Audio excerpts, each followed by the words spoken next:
At the front, it's definitely had the front bumper replaced, the grille and the lights. It's all aftermarket stuff. As you can see, there's a little bit of a fitment issue here.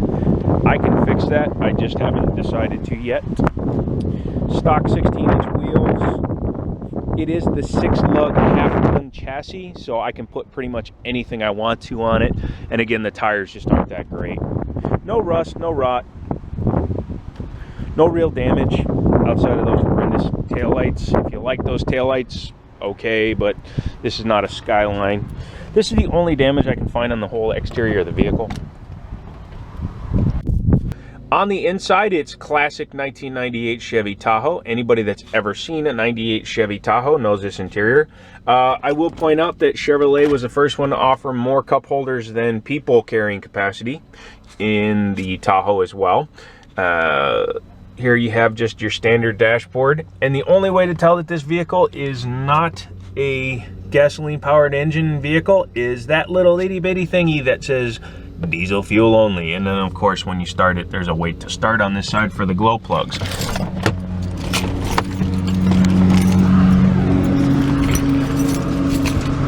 Now I'm not sure whether this is just a replacement or if it's a recovered seat, but as you can see, there's no damage to the seat. The steering wheel has normal wear but nothing excessive, and the back seat is pretty much unused, which I really like. And as you can see, there's plenty of foot room in there too. So leg room, as I would, sorry. I meant leg room. So let's take a look at the engine. So here it is in all of its 6.5 liter glory.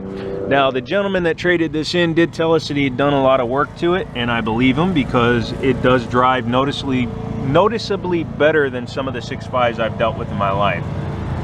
It's pretty clean. It looks like it's had an alternator put on it. Looks like the batteries were replaced not too terribly long ago. And the AC works, the cruise works, everything on the vehicle works. Looks like there's been some work up top there. I'm not sure if there's supposed to be a cover on the 1998. Yeah, it's still pretty damn clean engine for this many miles. It's obviously been worked on. I can see a new intake gasket from here. So yeah, hopefully that means they replaced anything that needed to be replaced at the time. And again, it makes 189 horsepower and 369 foot-pounds of torque.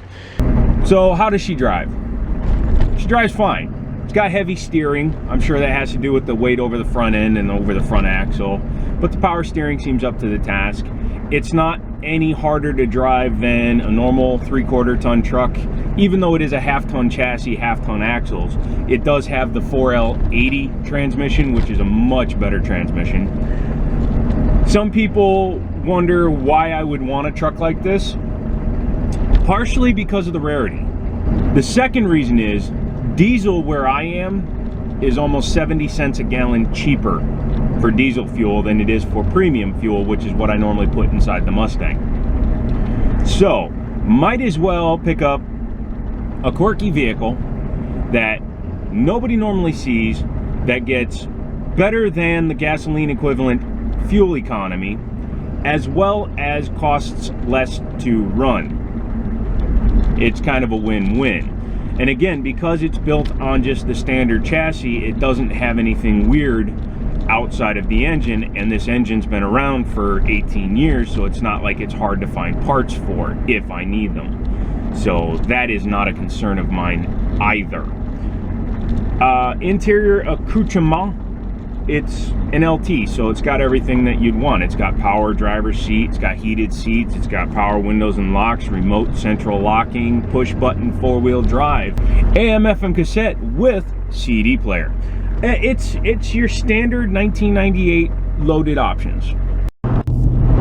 Okay, on the freeway is where its first flaw comes out. It definitely needs tires. It has mismatched tires that are a little worn out. They must have either swapped out the tires before they traded the truck in, or it somehow managed to pass inspection 3 months ago with these tires. I'm not 100% sure. But over 70, it gets kind of a pretty strong wobble in the front tires. So it's obviously got some tread separation in the front tires and possibly some dry rotting. Who knows how many miles this actually has on it. The guy says the dashboard was replaced when the truck had over 300K on it. So I'm saying it's got 500,000 miles. I know it's got at least 300, but I don't know what the mileage was on this dashboard when he put it in there. So, but here's the thing. It's a diesel. It's a 98 two-door Tahoe diesel. It's an extremely, extremely hard to find vehicle, especially in an LT trim. Now, I know that they built 0.2% of all the two-door Tahoes were diesel. 0.2, not 2%, 0.2. So less than 0.2%. And they didn't build that many two-doors either. So there you go. Okay, quick history lesson for you guys. The 1992 two-door Tahoe, when this vehicle was reintroduced after the K5 went out of production, it was considered a direct competitor for the Ford Bronco of the time. Keep in mind though, the Ford Bronco, up until the end of its production cycle, had a removable rear section of its roof. The Tahoe does not. They abandoned that when they killed off the K5. This vehicle was pretty revolutionary when it came out in 1992, because keep in mind, 1992 was the first year of the square body Suburbans, and there was no four-door Tahoe until 1994? 1995, actually, I think, because what had happened was the Blazer, the S10 Blazer, got a package called the Tahoe, and in 93 and 94, that's what Chevrolet sold. And then in 95, they introduced the four-door Tahoe, which had a single airbag on the driver's side, no airbag on the passenger side.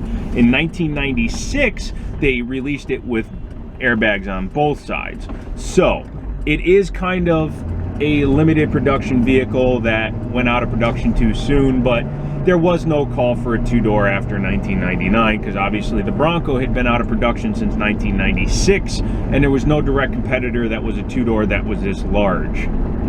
So when you lose your need for a vehicle, then obviously they don't keep building it.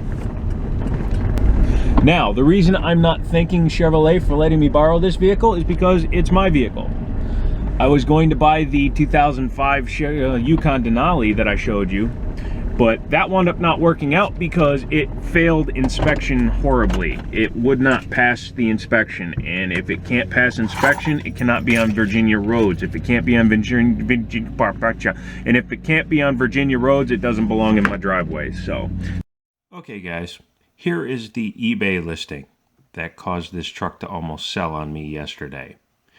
As you can see, based on the VIN number for this vehicle, it sold May 25th, 2016 for $10,711. I was looking over this ad because I was trying to figure out why it sold for so much. That line is what caused it to sell for so much. Showroom condition, low miles, stock, Tahoe with new lighting package. When you scroll down, it is listed as 83,001 miles.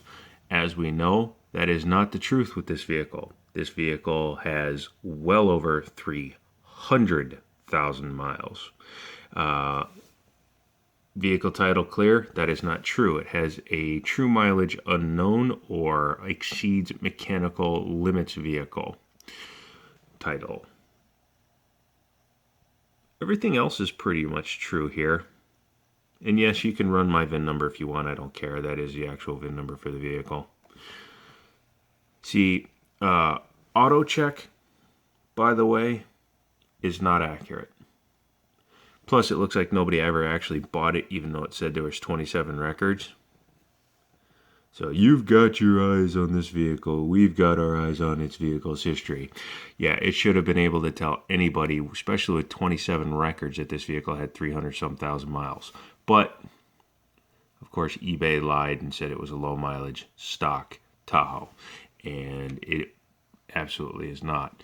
The guy goes on to say it consistently gets over 20 miles per gallon, which I have to say it has been doing. It does have new batteries.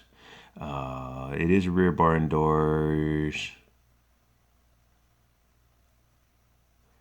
Supreme towing package with trailer brake controller and backup cam. Yeah, all aftermarket, and the backup camera is a joke. It is not a heavy-duty suspension. Those are not HID headlights. They are not LED taillights. Clean Carfax, no accidents, never smoked in. Not a clean Carfax, no accidents, and never smoked in. Every gauge and instrument works as they should. That's a lie. It does not have a working oil pressure gauge. New brakes and oil change. That's fine. If you could go out and buy this new from GM with the options included, it would set you back over 50 grand. This gem will give you years of great value and fun, as many owners report over 300,000 miles in their Tahoe diesels on the original engine. It already had that. And this clown knew it. That's why he put it like that. Please do not bid if you do not have funds. No trades. I am not a dealer.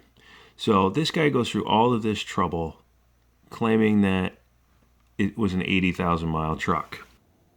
Basically, this guy paid too much money for a vehicle he should have never bought. And his unfortunate misfortune was my gain. And the difference between what I did buying the vehicle and what he did buying the vehicle before he traded it to me is he did not know the full story behind the truck. All he had was the information provided by the eBay ad. The first thing that should always tip you off when you're looking at a motor vehicle on eBay is the number of records. If it says that there's multiple records for a vehicle, especially in the 27 range like we're on this vehicle, you should spend the money on a Carfax. If he had spent $25 and gotten a Carfax for the vehicle, he would have discovered that it had true mileage unknown and that it had been listed as over 300,000 miles and that the current owner only had it for a little while. And it wasn't even a 2-owner vehicle like it claimed in the ad. It's a 4-owner vehicle. So he was trying to skip the title and he got caught that way too. So it's very dangerous to buy a vehicle without all the information. And if a deal looks too damn good to be true, it probably is. So yeah, that guy unfortunately got taken for probably an extra $5,000. The truck to me is worth anywhere from $6 to $7 grand. No lie, it just is. Even if I had to rebuild the engine at the price I bought it for, I could do that and still be fine. But the guy just put $1,500 into the top end of that engine. And it definitely shows because it runs and drives great. But looking at this guy's other ads, I mean, it looks like he lied about an RV because the engine was bad in it. It looks like he lied about a couple other things. So, yeah, especially when somebody does not have a 100% rating, you should always do a Carfax. And people say dealers are out to take advantage of them. This guy sold multiple vehicles in the last 6 months on eBay, is not a dealer, yet has sold multiple vehicles. The other thing I noticed is that he's actually in Florida. Florida is pretty lax on their rules when it comes to titles. So all he had to do when he purchased the vehicle real quick was flip the title and get a new one that looked clean. And he probably just had a bill of sale or some other kind of documentation that showed 83,000 miles on it, and that's how he got away with doing what he did. But yeah, last piece of advice: double check everything, guys. I did. That's how I was able to get this vehicle so cheap, and it's also why the guy let it go cheap. He knew he got screwed. My only hope is that he got a refund or a partial refund for the vehicle from this guy. The fact that he gave him a happy rating or a good rating is indicative of him doing something to correct the issue, which I hope for. It also looks like the rating was done within the last month, so they must have come to some sort of agreement. All right. So yeah, again, sorry the audio for the front half walkthrough got washed out, but I mean it's a nice truck. Take my word for it. So that's it. If you have any questions, leave them down below. If you have any comments, leave those down below. I'm late to work, so I'm walking in as I'm filming this outro. And yeah, just let me know what you think of that truck. It's, again, kind of a unicorn. And that's why I wanted it. So, until we speak again. Also, something, dark side. Something, complete.